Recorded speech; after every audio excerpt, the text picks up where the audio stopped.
A lot of this isn't going to make sense to you, and I'm sorry about that. I'm just going to start at the beginning, with the house.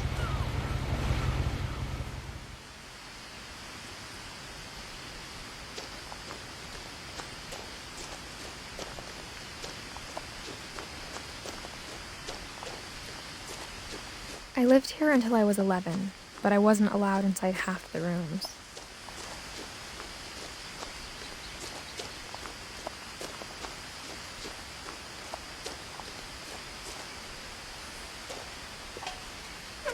Inside the mailbox were bills from 7 years ago, marked urgent, open immediately.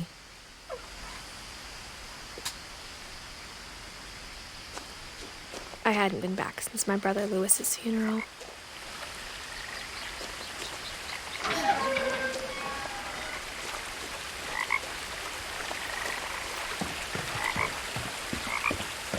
In her will, my mother left me a key, but didn't tell me what it unlocked. Maybe she thought I'd know, or she thought that the mystery would be enough to bring me back.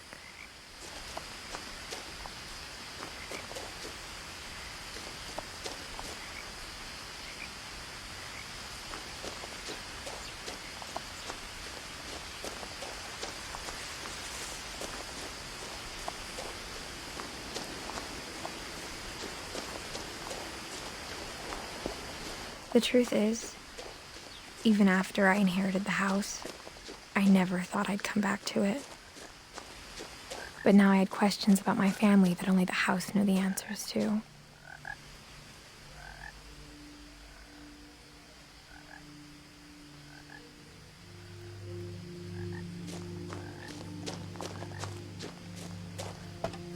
The woods around the house have always been uncomfortably silent, as if they're about to say something but never do.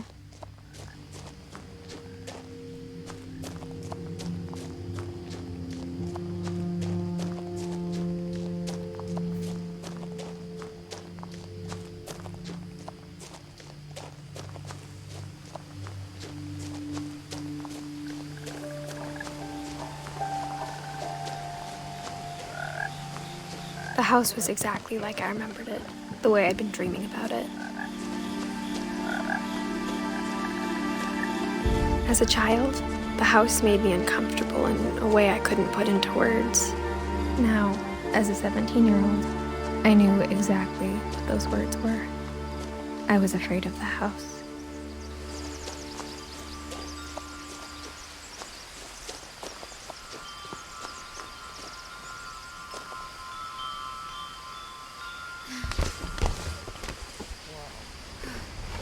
Crawling through the doggy door used to be a lot easier when I was 11.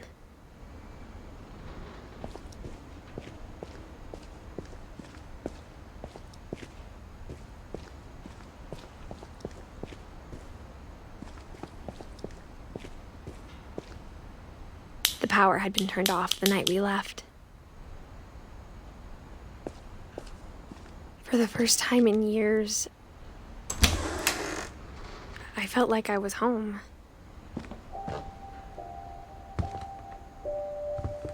But instead of a family, there were just memories of one. Like how after Lewis started working at the cannery, we all got sick of eating salmon, except our cat, Molly.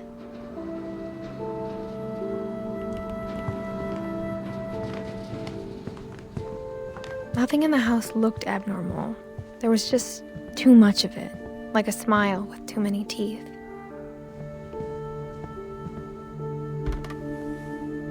Edie told me once that every Finch who ever lived is buried somewhere in the library.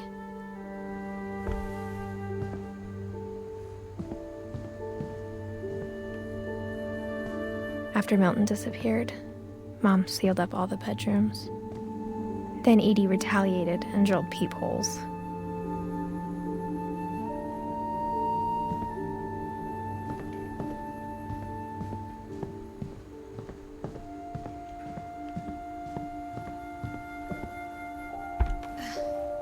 My Grandpa Sam spent 7 years sharing a room with his dead brother, Calvin.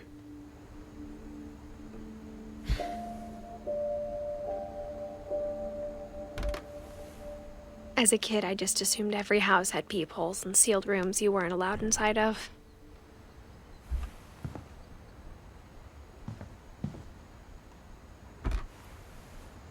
The last time I was in Edith Sr.'s room, I was 10 and she was painting my portrait.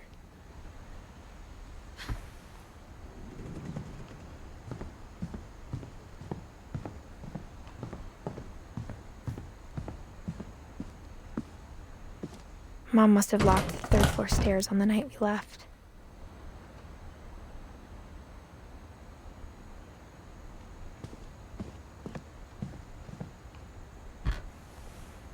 Barbara was a child star for 2 years, until America grew out of it.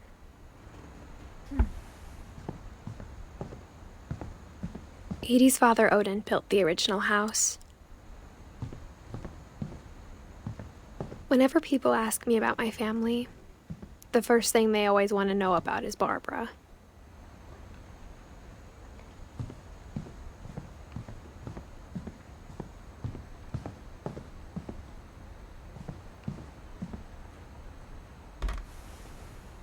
Molly always seemed like a girl I could imagine being friends with, if she hadn't died in 1947.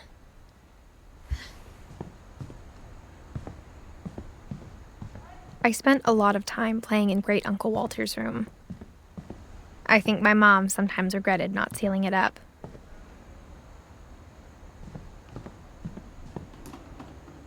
Lewis told me there were secret passages, but I never believed him.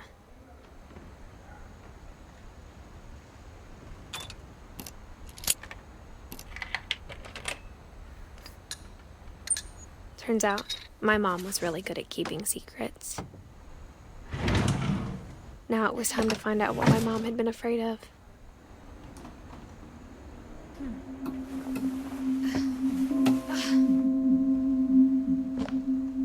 Reading this, maybe it sounds like I had a plan. From the paintings on the wall, it was clear my brother Milton had been here before me.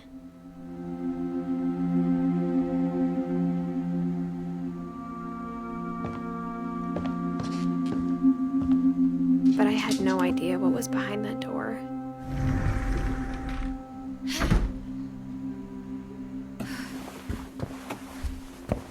Just like I had no idea where all this was gonna lead. I grew up looking at Molly's room through the peephole.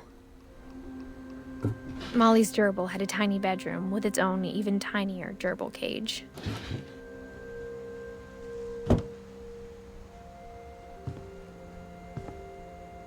Being inside for the first time, I felt like I'd stepped behind a painting.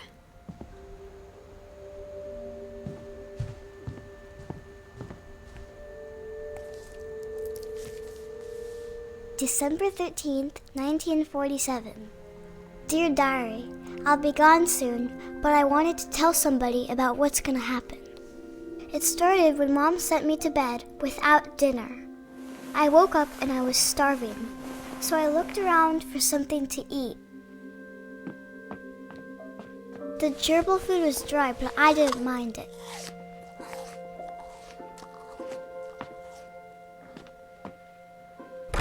Mom, can I come out now? Sweetheart, it's late. Go to sleep. My Halloween candy was all gone.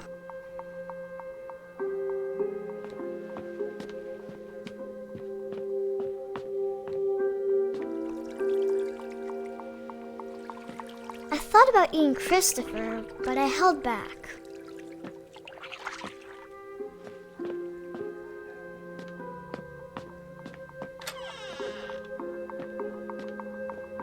I kept eating and eating.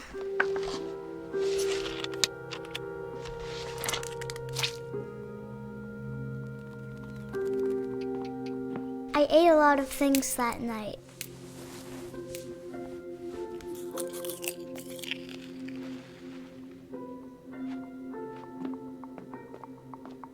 Then I heard chirping outside my window. It was a barn swallow going back to her nest. I reached out for her.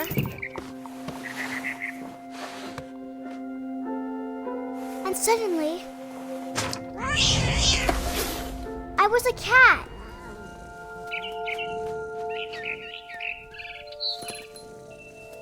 I tried to be quiet, but the bird was really scared.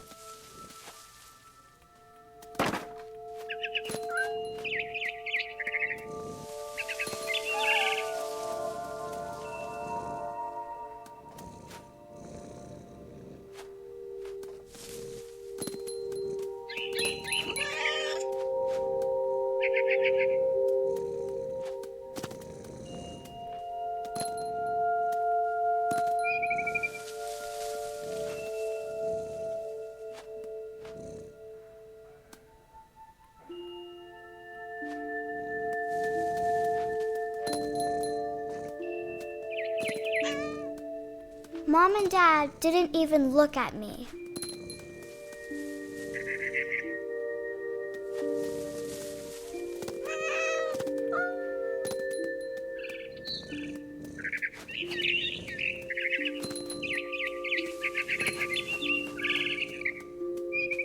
I jumped and I almost got her.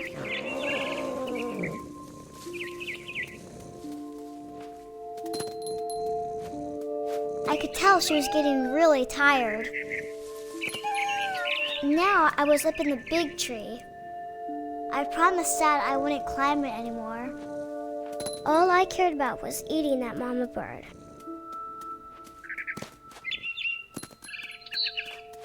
I gobbled her up. And suddenly, I was an owl. First, all I heard was the wind. Then I heard little teeth nibbling in the grass.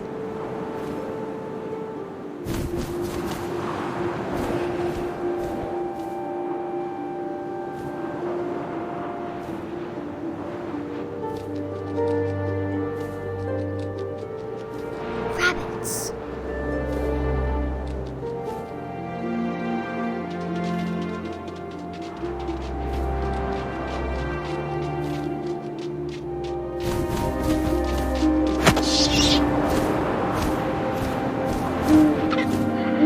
His face looking up and seeing mine through my talons. I swallowed him up, and I didn't chew one bit. Then I flew off to find something bigger.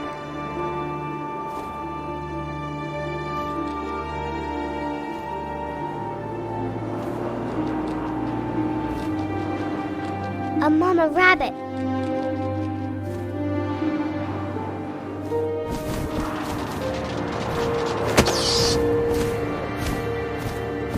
She was almost too big to carry. I started choking, but I couldn't stop eating. And suddenly, I was a shark.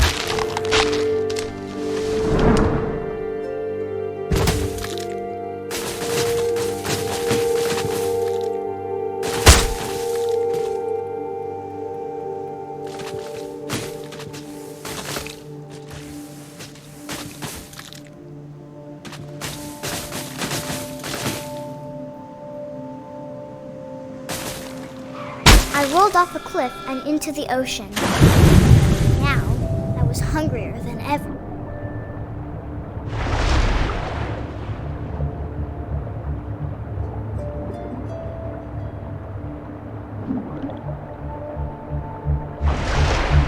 I wanted fat, juicy seals.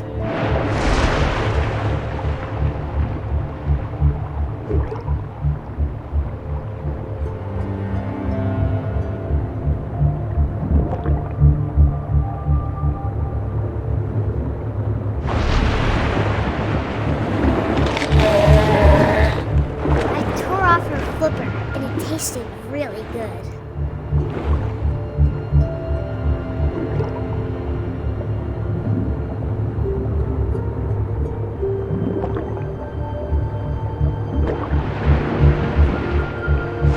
Grabbed on tight. When I was so hungry, I jumped out of the water. When I opened my eyes, everything had changed.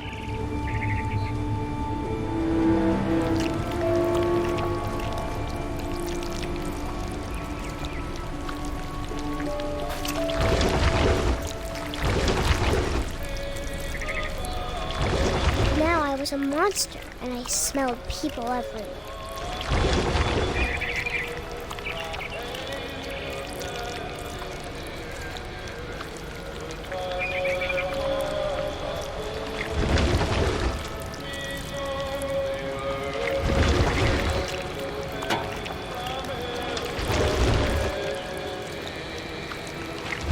I was big, but I moved real quiet.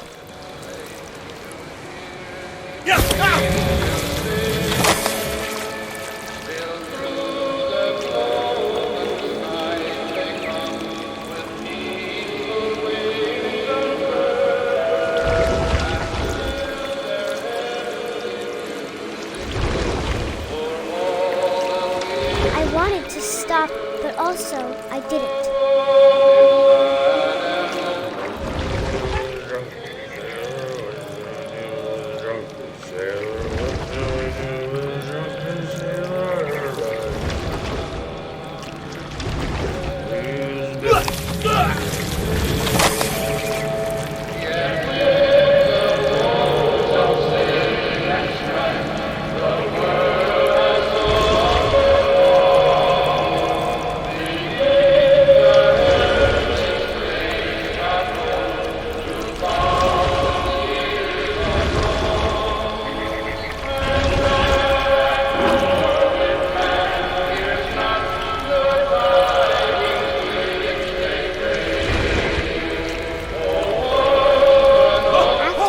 Passenger, I was still hungry. And to cross the water, I smelled something new. Something I had to have, so I swam towards it.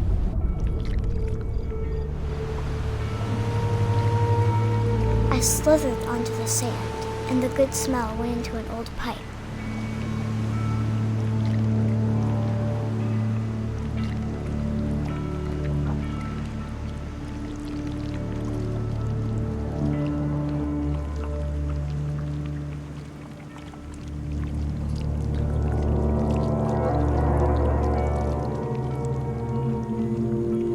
I got closer and closer.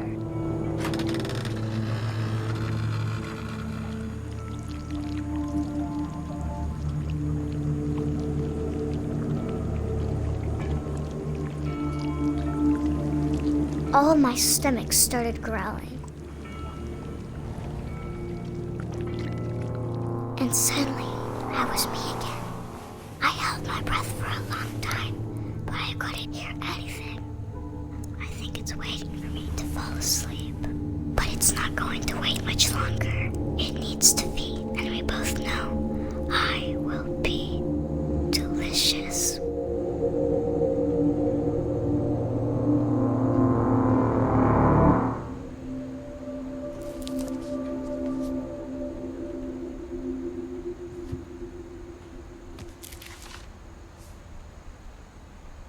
I'm not sure if I believed all of that, but I'm sure Edie would have.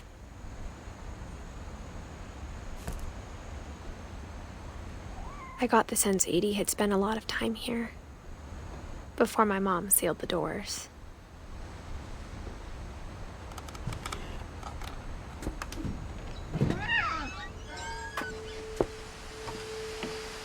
This will be obvious later, but my mom never told me any of these stories. Edie would have, but Mom didn't like bringing up the past.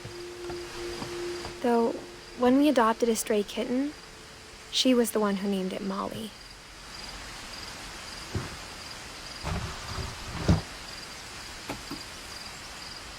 I spent a lot of time in Great-Grandma Edie's room.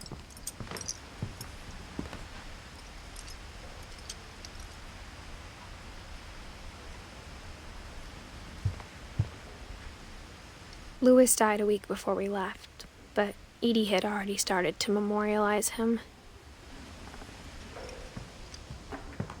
Her room was like a museum. For 500 years, the Finches have been famous throughout Norway for their fortune and misfortune. Odin Finch buries the latest victims of the family curse, his wife Ingeborg and their newborn son, Johan. On January 7th, 1937, he set sail with his family and his house hoping to leave the coast. But 40-foot waves off the coast of Washington send the house and Odin to the bottom of the sea. Odin's daughter Edith, with husband Sven and baby Molly, step ashore on their new home, Orcas Island. Odin Finch is the first to be buried in the new family cemetery. His daughter Edith is already dreaming of a new Finch house.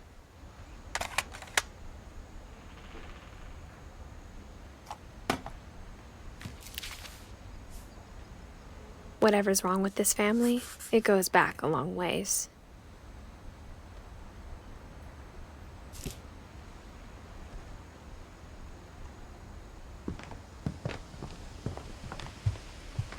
When Edie told people Sven was killed by a dragon, she could also have said he was building a dragon-shaped slide that collapsed.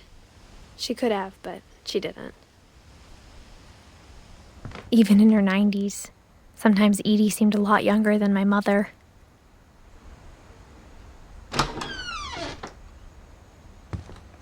The only trace Grandpa Sam's first wife, Kay, left on the house was the pink bathroom. It was a pretty big trace.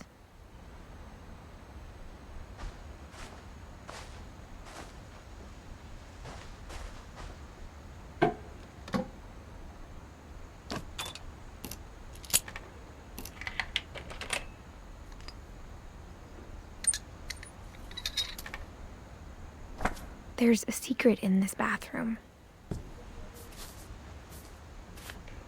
It's in the last place you would look. It isn't in the cupboard. It's hidden in this book.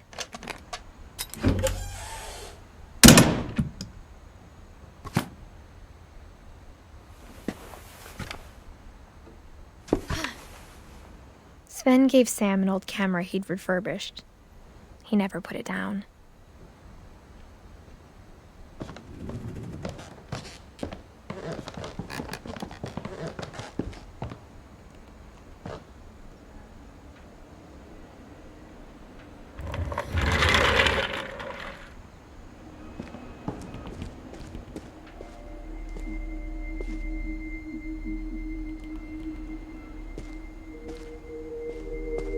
I knew Grandpa Sam had a twin,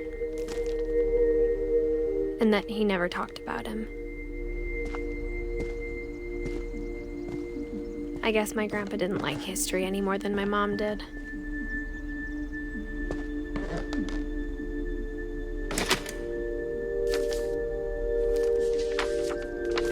How I Want to Remember My Brother by Sam Finch. The thing I remember is that when he made up his mind, that was it.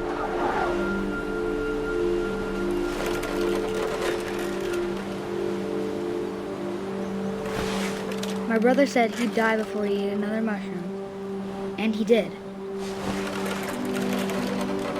At Barbara's funeral, we swore he'd never be afraid again, and he wasn't. I think Calvin always wanted to fly.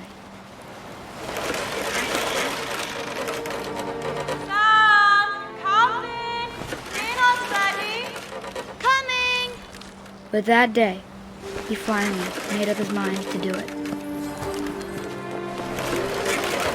I told him going around was impossible.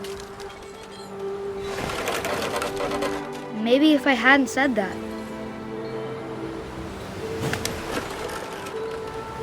Alvin, I'm not gonna tell you again. Maybe if the wind hadn't picked up. Then maybe he'd still be here. But I doubt it. I think he'd already made up his mind.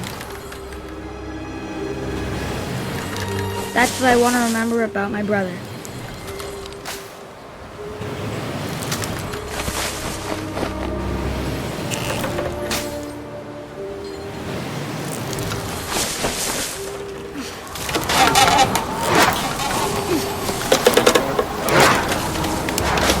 The day he made up his mind to fly. And he did.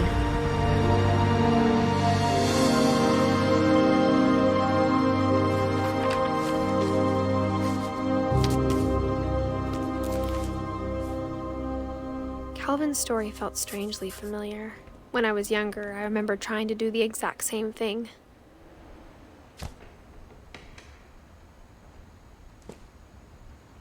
After the funeral, Edie roped off Calvin's half of the room.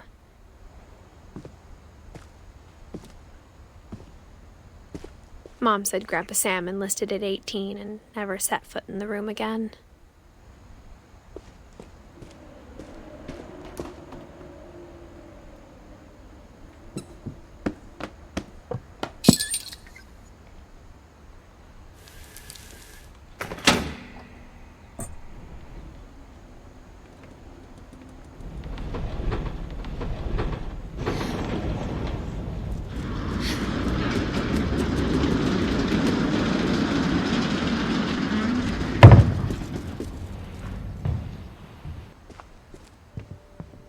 The passages were a pretty tight fit.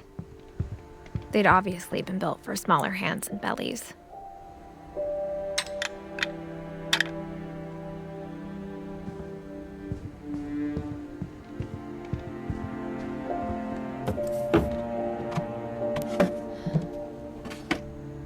Growing up, I always thought of Barbara as a child star.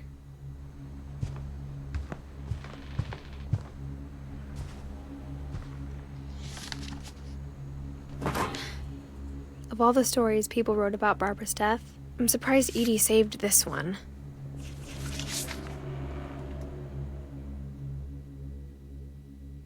Old Jack here with another ghastly tale inspired by America's most unfortunate family. I'm calling it The Surprise Ending of Barbara Finch. As a child star, Barbara was famous for her scream. Now at 16, she was all washed up. A has-been. But in a lucky break, she'd been asked to perform her signature scream at a local convention for monster movie fans. It was just the boost her career needed. Unfortunately, her scream hadn't aged well. Getting better. I think you just need the right motivation. Her biggest fan and current boyfriend, Rick, was about to demonstrate when... Now that was a great scream. It was Barbara's father, Sven. He'd slipped into a table saw and had to be rushed to the emergency room. So Barbara got stuck babysitting her youngest brother, Walter. Her convention comeback was canceled. Okay, I'm hearing frustration, but I'm not hearing terror. What if I tried... A gang of hoodlums in Halloween masks have been terrorizing Orcas Island tonight. Police are urging residents to... That came from the basement. You're right! Also, I loved your delivery on that. Why is your basement door locked? Because my dad likes making puzzles and secret passages. There's a key hidden in the music box. The secret is to keep winding and winding until finally the key pops out. Thanks, babe. I'll be back in a sec. 20 minutes later, Rick hadn't returned. So Barbara went to look for him, right on cue. She reached for the music box. And as she wound the key, she listened for Rick, but the house was silent.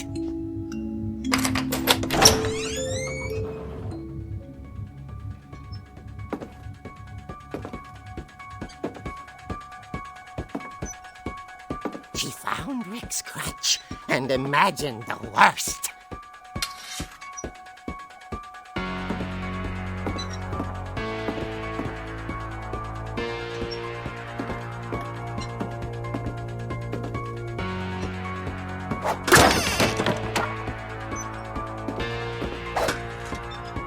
The gang's leader is the infamous Hookman killer, Dr. Carl Hamill, who impaled and then ate his family 10 years ago tonight.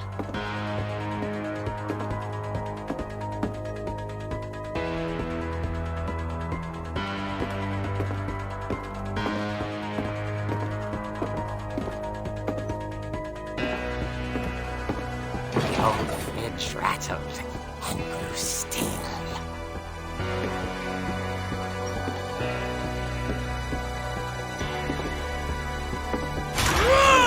Oh dear!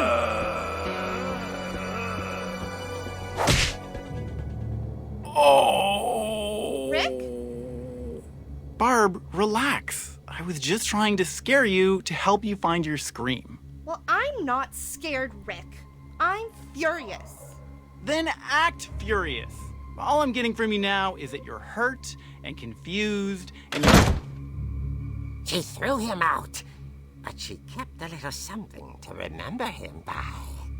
Barb, have you seen my other crutch? And she was still holding it when she fell asleep watching the late picture show. Hours later...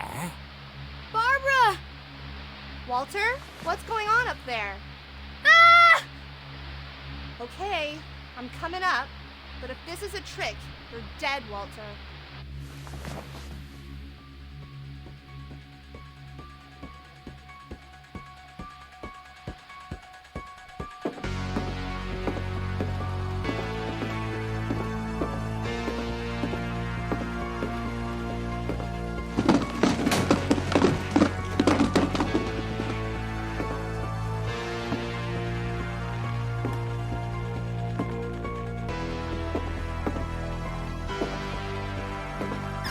Walter, are you there?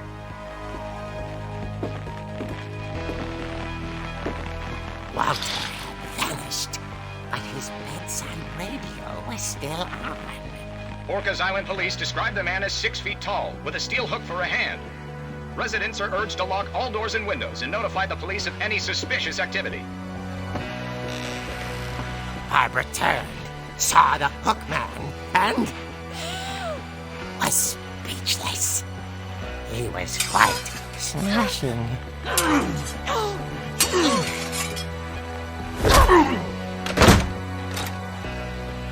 And he was. He couldn't get enough of Barbara. Okay, Barbara, there's gotta be another way out of here.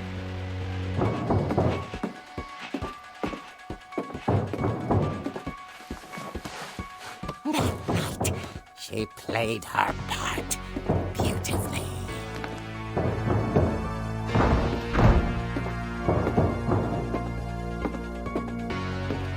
She thought about abandoning Walter, but just couldn't do it.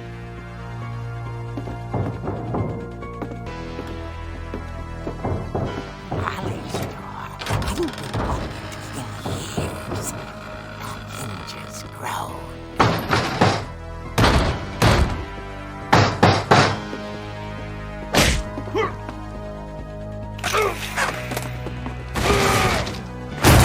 He wasn't moving, but she sensed the story might not be over yet.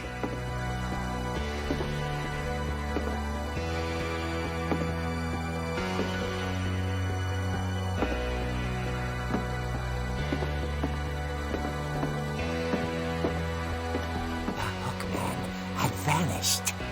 She listened for his breathing, but all she heard was...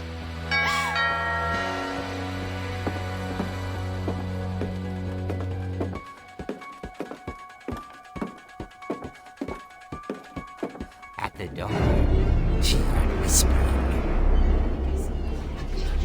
It was coming from inside the house.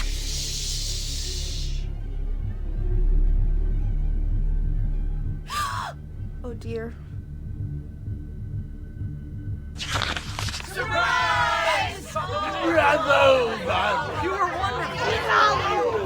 monsters had come to surprise her. For Barbara, it was a dream come true. Then she saw what kind of monsters they were, and she realized what was about to happen. She was going to be famous.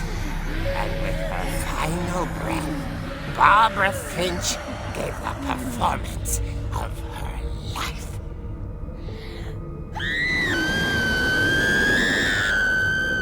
I wasn't there myself, but I hear Barbara was magnificent.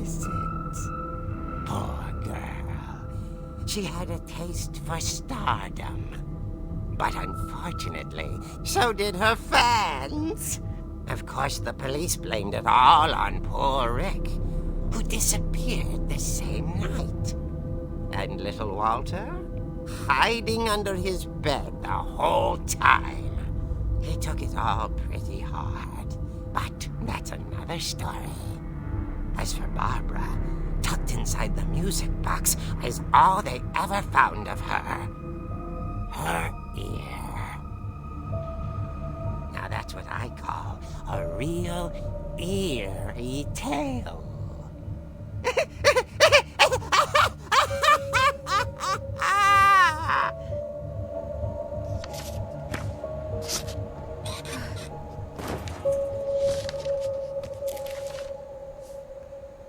Edie told me all Barbara wanted was to be remembered, as absurd as that comic was. Maybe what Edie saw was a happy ending.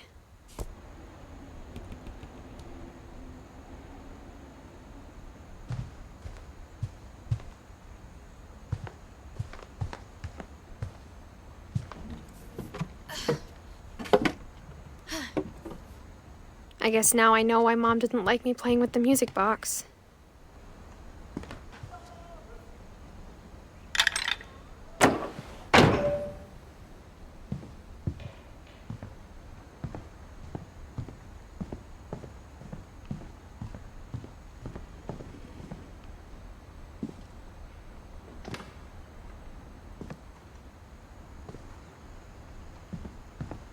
A lot of things got left behind in the whirlwind of that last night.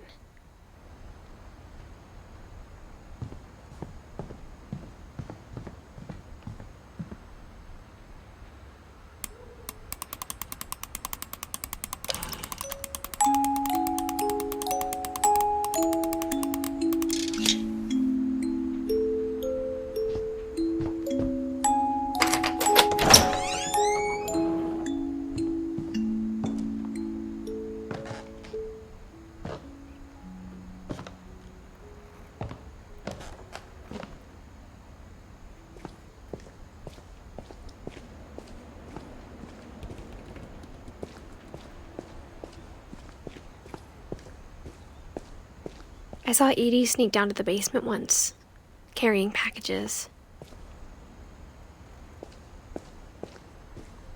I thought maybe she was hiding presents. It turned out she was hiding a lot more than that.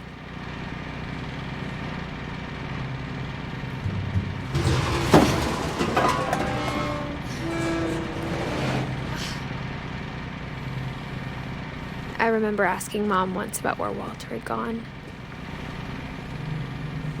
She said after Barbara died, he got as far away as he could. If there's a pattern in all these stories, I think it's that none of us has gotten very far.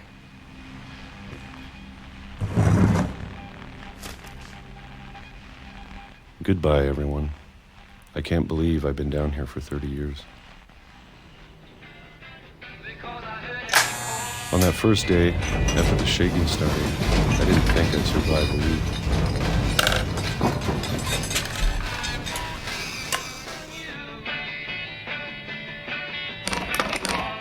But after a few days, I settled into a routine. That's what kept me sane. Having a schedule, living for today. I always expected to be dead tomorrow. But if you wait long enough, you get used to anything.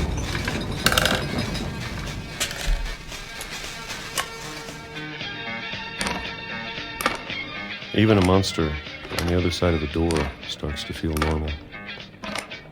Almost friendly.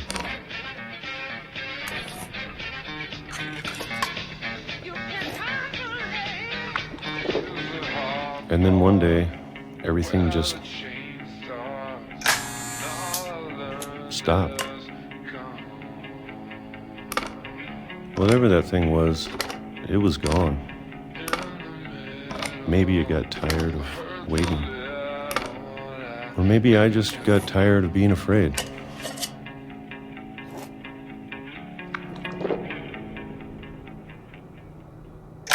been a week now, the longest in 30 years.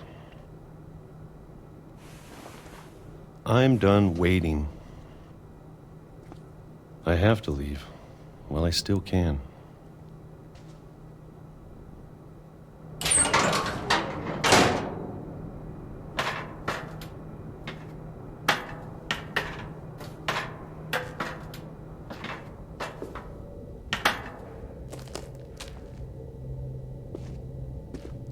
I know it's out there somewhere.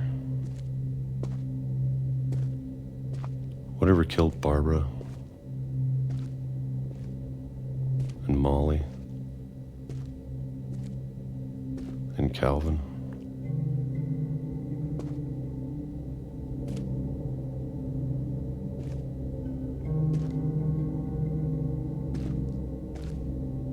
Maybe this is all a mistake. But I need to stop living the same day, even if it kills me.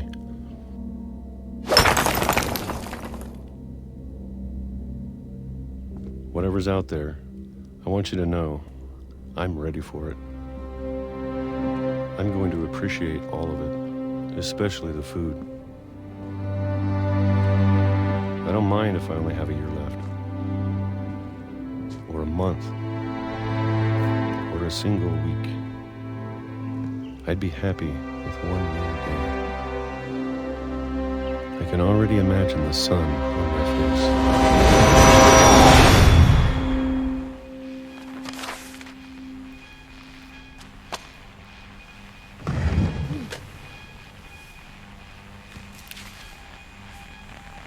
Walter died when I was 6. I can't believe my mom never told me he was down here. I'm sure my mom was trying to protect me.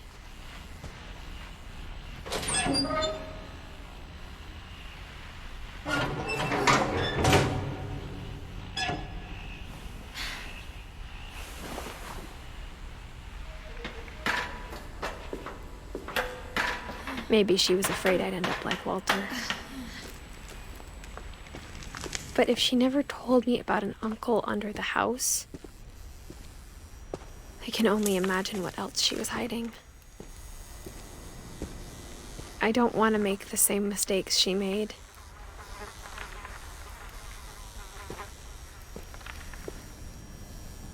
Trying to bury something that's still alive.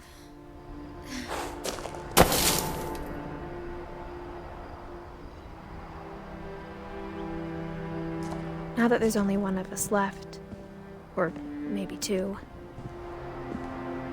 I thought it was time I heard the stories for myself and found out what happened to everyone else. But now I'm worried the stories themselves might be the problem. Maybe we believed so much in a family curse, we made it real.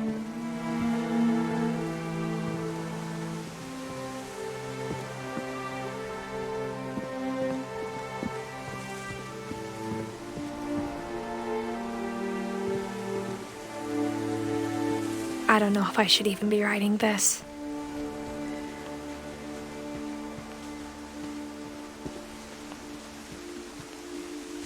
Maybe it'd be better if all this just died with me.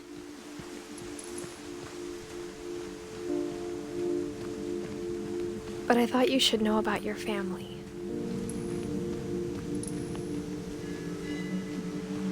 And the history you're a part of. Though to be honest, I feel as lost as you probably do right now.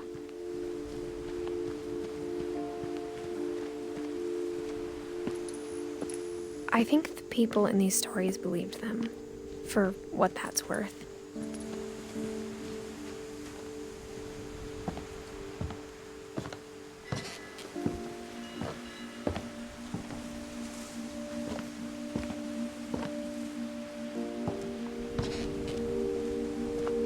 And when you look at the house, that history of imagination and stubbornness and madness, any of it seems possible.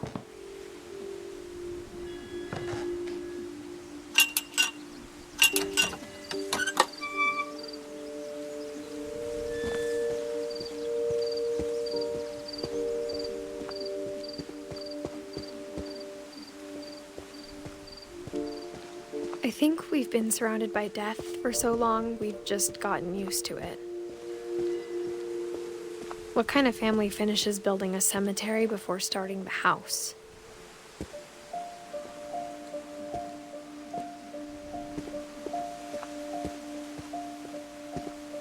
It's embarrassing for me to admit this, but the pet cemetery made me more uncomfortable than the human one. 3 of the gerbils were mine, and 2 had been my fault. Sven built the house, but it was Edith who designed the cemetery.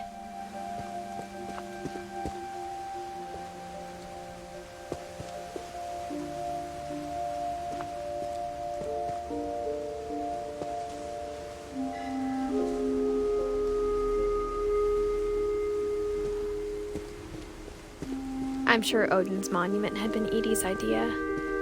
My mom was always trying to move on, but for Edie, the past never went away. She could see it poking out of the water at low tide.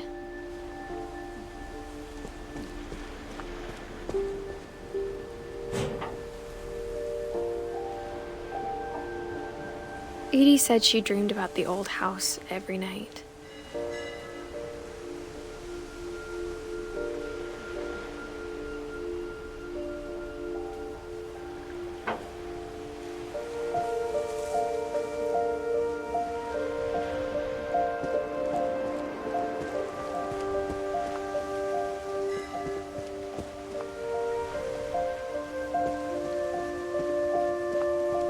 Edie's side was always easier for me to understand.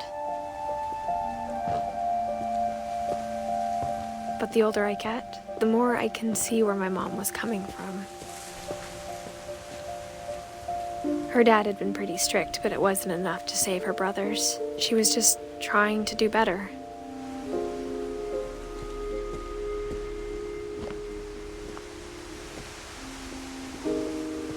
She lost 2 of her brothers, just like I did.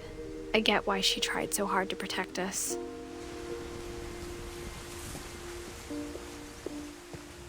There's so many things I wish I could ask my mom now. Part of me thinks this is what she wanted all along. For me to come back someday and find everything out for myself.